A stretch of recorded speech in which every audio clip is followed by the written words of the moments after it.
Welcome back to another video.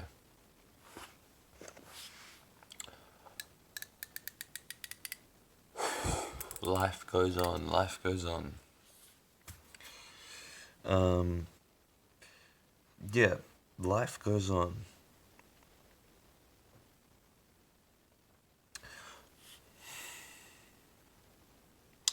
The ego, your thinking mind, is always looking for an end game. If I can just get this, I'll be satisfied. If I can just do this, things will come into place. If I can just get something or do something or be something or be somebody. And once that happens, once I've achieved something, things will fall into place. But life is a never-ending game.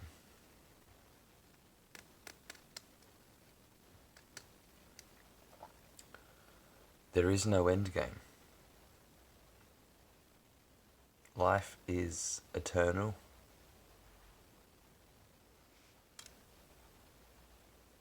Change is always happening.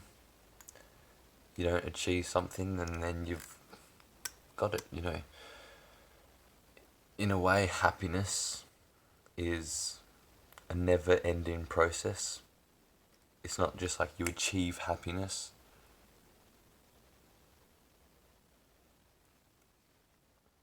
And then you don't need to try and be happy ever again. It's like each moment invites you to be happy. At the same time though, true happiness is kind of the cessation of time, where time ceases to exist, where you are just in this moment and you realize that this moment is all there ever is.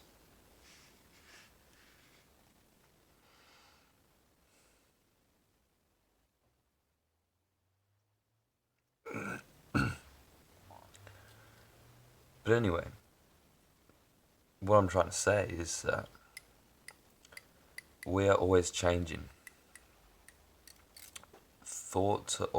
Different thoughts are always arising within our mind. Different emotions are always arising. Nothing is stagnant. Everything is impermanent. Everything is shifting, moving, changing. And so you could be under the impression that, you could at one moment feel really peaceful and happy. And you may say to yourself I've cracked the code. I'm happy. I know how to be happy. But then that can change and some trauma can come up in your awareness. Some conditioning that you've gone through in your early childhood that can come up as an intense emotion, and you can feel really disconnected, and you can feel neglect or abandonment. And that happiness is gone. Where's it gone? Well, the emotional happiness and peace has gone, but you're still there. And this is what we need to realize, is that things are always changing except existence. Existence always is. Isness always is. Everything arises and passes away within awareness, but awareness stays the same. Awareness does not go. Awareness does not come and go. Awareness is. whatever word you want to call it, but it's just this foundational thing of existence, of isness, of presence, of the space in which everything arises and passes away. And so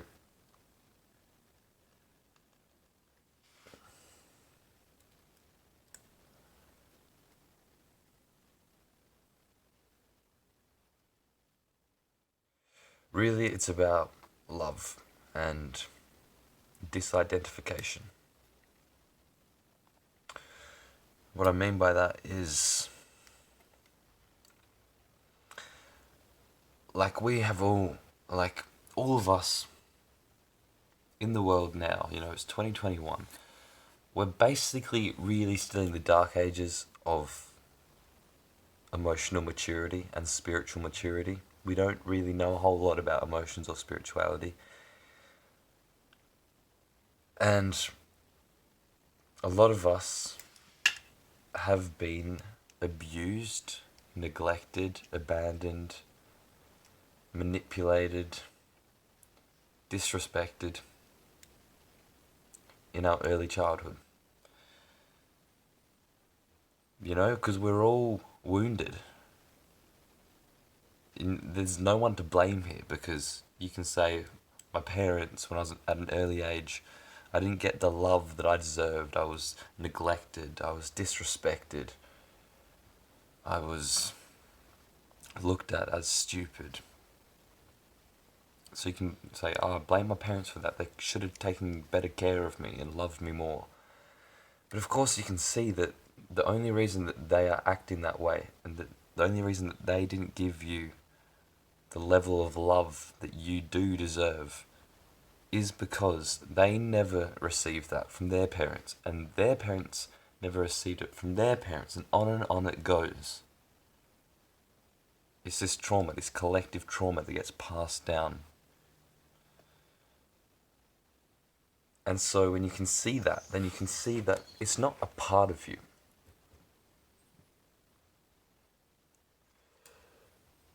As you think it is.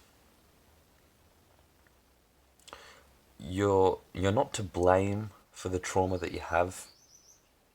Your parents aren't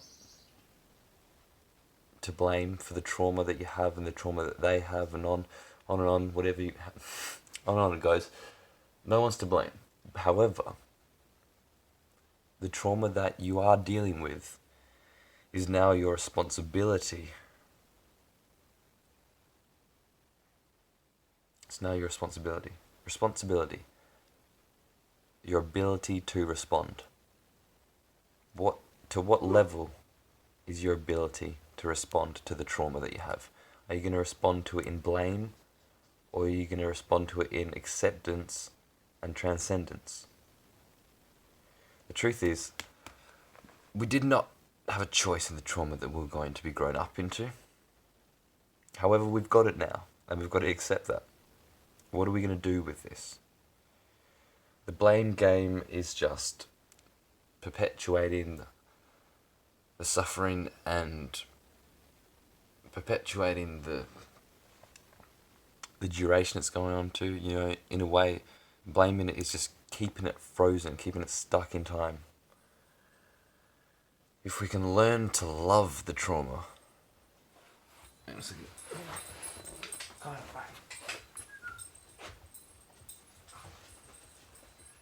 Please. Just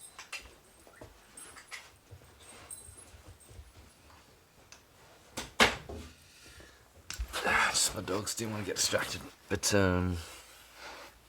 if we can learn to love the trauma. Because here's the thing, the way we break the cycle of this generational trauma is to love it. Because the only reason that we have this trauma is because these parts of ourselves were seen as unacceptable and not valid. So, we grow up and we do certain things, we're socialized, we're conditioned. So our parents say, oh, good job for doing that. And if we do something that they don't like, they go, no, bad, you can't do that. Conditioning. Classic Pavlov's dog. And so we grow up having these parts of ourselves that are unacceptable and not valid to society, and then we see that within ourselves and we feel guilt and shameful and, you know, this darkness that we hold of like, oh, this part of myself is unacceptable, it's not right. But of course it is, because it's within us, it's instinctual, we have these parts of ourselves for a reason, nature knows what it's fucking doing, and to say that there are some parts within us that are not good is saying, basically saying to nature, nature, you've done something wrong. But of course, you know, nature is this fucking intelligent animating force that has no, that is inexplainable. It's God. So you'd think fucking God knows what it's doing. So basically,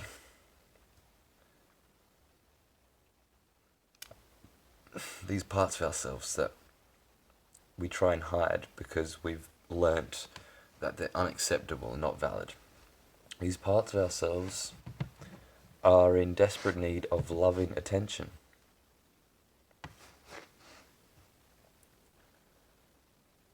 And they get passed down to us. You know, what wasn't loved in our grandparents got passed down to our parents, and then got passed down to us. And so to break that sort of generational trauma is to love the parts within us that everyone seems to call unacceptable, not valid. It doesn't mean, love doesn't mean you condone any behaviour, but it does mean you give your full attention to it. You accept it. You accept that it's within yourself. You know, you may have this like immense rage within you and you want to just fucking bash somebody up, you know? And that doesn't mean that you go and do that, but it does mean that you acknowledge that that is how you're feeling. You know, you can't push that under the rug. That is within you. And to say that that's not acceptable or valid is denial, is pretending that it's not there when it is.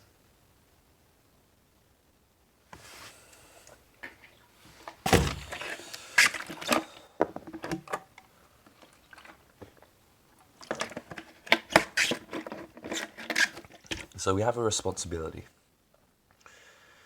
to work with this trauma that we've been given. We have a responsibility to give it the love and attention that it wants to receive. These parts in ourselves that feel unacceptable and not valid, and we feel guilt and shame, these parts of ourselves are reaching out to us and saying, give me the attention I deserve. It's our own inner child. It's our innocence. You know, because at some point in our childhood, we were told, no, don't do that behaviour. And we got frozen in time. We just got stuck there. And we hide that part of ourselves away. But it's still there. And so it's this innocence within us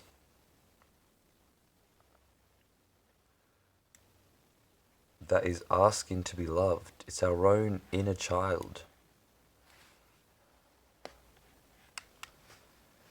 And what we tend to do as an adult, you know, we try and see these things as obstacles. It's like, oh, I want to be happy, but there's this fucking shame and guilt in the way. It's this fucking obstacle that I've got to get rid of.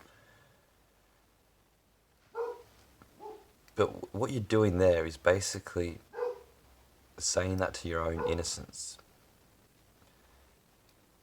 it's like, it's no different than if a child came up to you crying in pain and you were like, oh, you're getting in my way, like, can you just like fuck off out of my way? Like, I'm trying to be happy, but you're fucking ruining my day.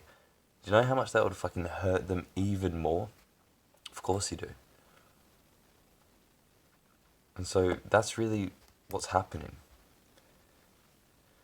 Is that every time that something within you comes up, this shame and guilt, or, this darkness that you see as unacceptable and that you want to get away from, every time that you push that away and say it's an obstacle, I don't want to be dealing with this, fuck that off, I'm trying to be happy. Every time that you do that, you're saying fuck off to your own inner child. You're saying fuck off to the innocence that you are. You're saying fuck off to your younger self.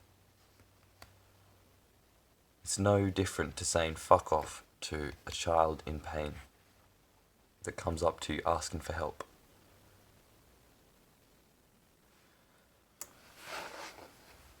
It's a hard pill to swallow. But this is really what's happening.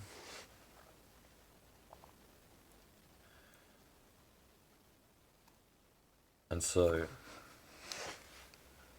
we've all gone through fucking traumas. We all, whether you feel neglected or abandoned or humiliated or disrespected, or you feel like you've had your dignity taken away from you, you don't feel worthy enough for love.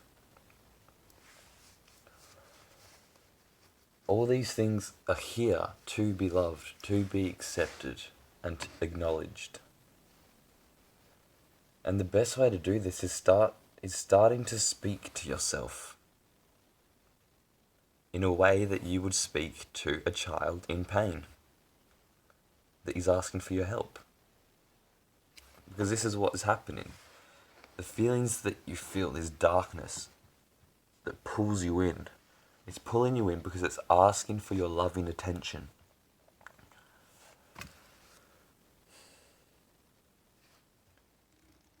And each time you abandon that and say, I don't want to give you love and attention, you perpetuate the problem. And of course it does seem like a fucking nuisance, like we're trying to just go about our lives doing what we want to do, and then these things come up within us where, all this fucking darkness, and we're like, oh, I can't deal with this right now. But of course, it's here, and we've got to acknowledge that. It's within us.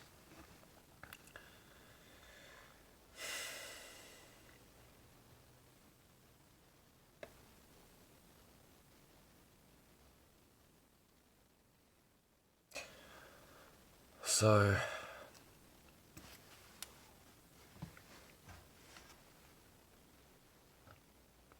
we've got to start speaking to ourselves in a way that is respectful to our own innocence, respectful. Like, imagining that there is this inner child within you, that is you, that needs your own love. That you have to be the parent to your own inner child. Like, imagining your 6-year-old self in front of you, and it's in pain, it's crying out for your attention. It feels guilty, or it feels neglected, whatever fucking wounding it seems to have. That's going to be hurtful for you. You can see this child is in pain, and that is you, and your innate compassion is going to want to reach out and be like, it's okay.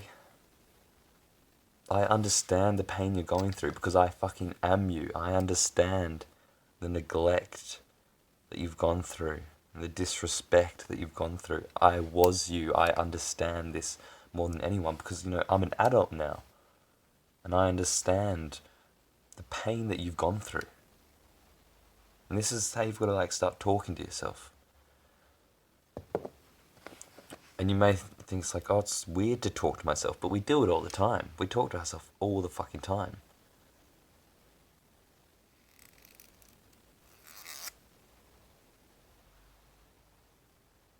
And you may think it's like, oh, but this spiritual thing of like, it's all one. Me saying, me like calling, like, how are you doing?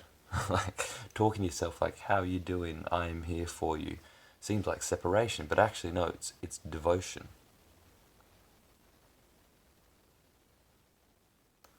Because yeah, everything's one. But at the same time, it's separate. It's a paradox. I won't go too in depth with that anyway, but what I'm saying is that it kind of does feel like there are separate entities within us, that we are fragmented, that we have different personas in this own singular personality. You know, there's the hurt me, the prideful me, the judgmental me, the confident me, the anxious me. Like, we have all these different sort of personas within this one singular person. And so we can be this adult for our younger self that is still within us, which is frozen in time, that is asking for its loving attention to grow. And so we can see that when we start feeling like whatever wounds come up, we can just speak to this wound within us, and you know, with understanding where it's coming from, with no judgment. Because the more you push it away, the more you want it to go away, the more it's just going to keep coming up. Until you give it the attention that it is asking for. And once you do, it becomes integrated. And, you know, I don't know.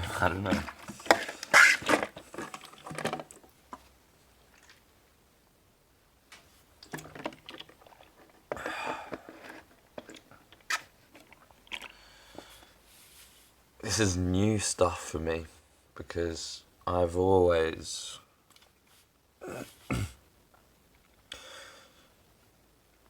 dealt with a lot of suffering. I mean, we all have. We all deal with suffering.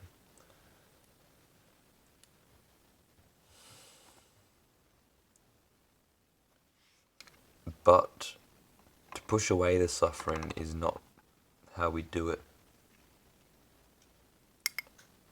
It's to go into the suffering and to love it with care and understanding.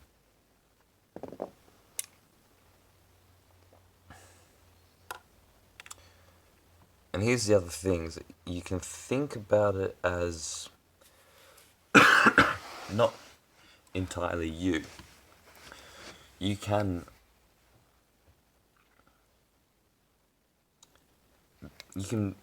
know yourself as the awareness behind what arises within awareness. Do you know what I mean?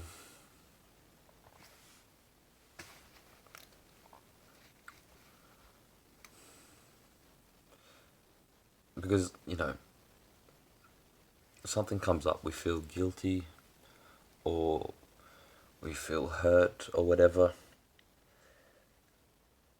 And we don't have to identify as that hurt, as that pain.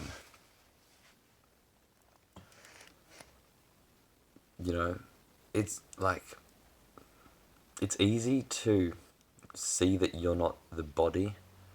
It's easy to see that you're not the thoughts. Not as easy to see that you're not the emotion. Emotions have this really visceral fucking thing that, you know, it pulls you in and you become the emotion.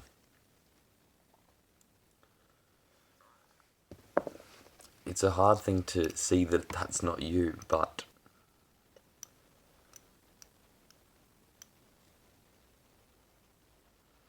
I think, at the same time, you have to be that pain, but also not at the same time. Part of you has to be the pain. The other part of you has to see the pain as not you. Part of you has to be that pain, but the other part of you has to hold the space for that pain. Because if we just disidentify from the pain altogether, that approach can sometimes, in a way, neglect and abandon the one that is in pain, which is not what we want. An emotion comes up where we feel really hurt and we go, I am not that pain. What can happen is that the one that is hurt within you can feel neglected and abandoned just like it did in the past, and that just perpetuates the problem. So it's important to realize that. It's what can happen with a lot of when you get into spirituality, spiritual bypassing. So you can say, I'm not my body, I'm not my emotions, and you just abandon that. Abandon yourself. But that's not what it's about. But of course you can see that this pain that you hold is not you. Because you can understand that everything has happened in sort of divine order. Everything, the trauma that you have was because of what you went through in your childhood. And the pain that you went through in your childhood was because of the parents and the society. And your parents' and society's pain was because of previous generations, and on it goes. You can understand that there is no one to blame, and that it's not you, that you are just the awareness, the experiencing of the pain that is just arising within you. Anyone can understand that.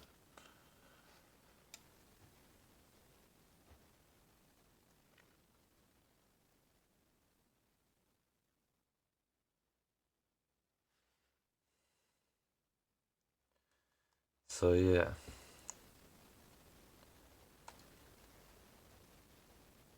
But it's still here. The pain is still here.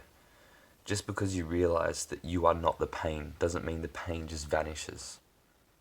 It's still here, and it's asking for your loving attention.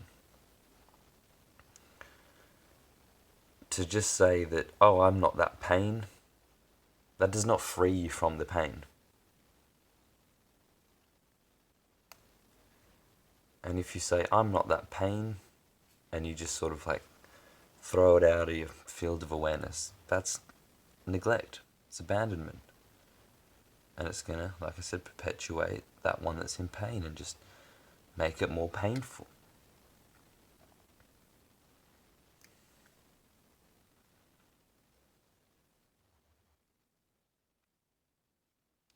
So I don't know, you can treat your pain like, different people's minds, different minds work differently. It might be easier for you to see this pain as like a physical entity, like this physical persona, like this part within this person within yourself that needs love. Or maybe your mind works differently and you just see this part of yourself as like this neural activity, this pattern that goes on and on in your brain. And it's just, I don't know. But the answer is love.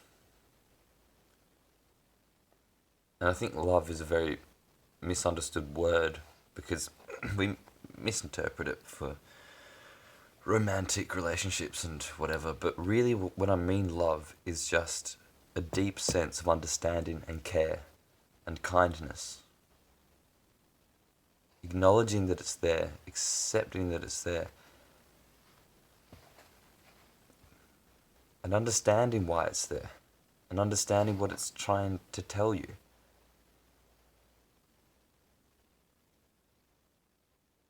You know, we face a lot of pain, but to just throw it away, just be like, I don't want this pain, you try and push it under the rug.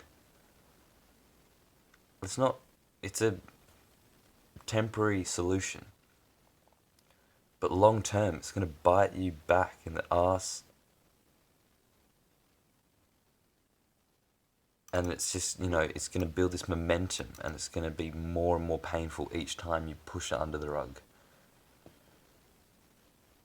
And so instead of each time it comes up into your awareness, pushing it under the rug, instead of doing that, when it comes up, we need to acknowledge it and understand why it's here and what it's trying to tell us in the most loving way possible. Anyway, I don't think there's much more I can say about that. So, but back to the beginning of this video. Basically what I'm saying is that things are always changing, like things are always coming up in our awareness that need to be looked at. We may feel really happy and peaceful, and that's great, but then that might change and we might feel really insecure and disconnected and angry or sad or whatever, and we can't just be like, I don't want this state, I want to go back to that happiness. We need to acknowledge that this is here, and this is here for a reason, and it's to be loved. And once you do love it, you can transcend it. Not in a abandonment way, not like, oh, I'm going to transcend this fucking pain and get rid of it. No, you love it to death. You love it so much that it grows and you're at peace with it, and it no longer affects you. You've loved it to death. So, things are always going to happen. The trauma is going to resurface again and again. And it's going to show you, it's going to keep grasping for your loving attention. It's an ongoing process. And that's what true happiness is. It's abiding in awareness. It's not holding on and clinging to any state of mind. Or to cling to this happiness. And then the happiness goes and we're like, oh, where's the happiness gone? It's still here. It's this innate knowing, this just awareness, this isness, the experiencer. That's happiness. If you can abide in the experiencer, that's happiness. Whatever comes up is secondary. But it needs to be accepted and acknowledged. So anyway, there's a video for you.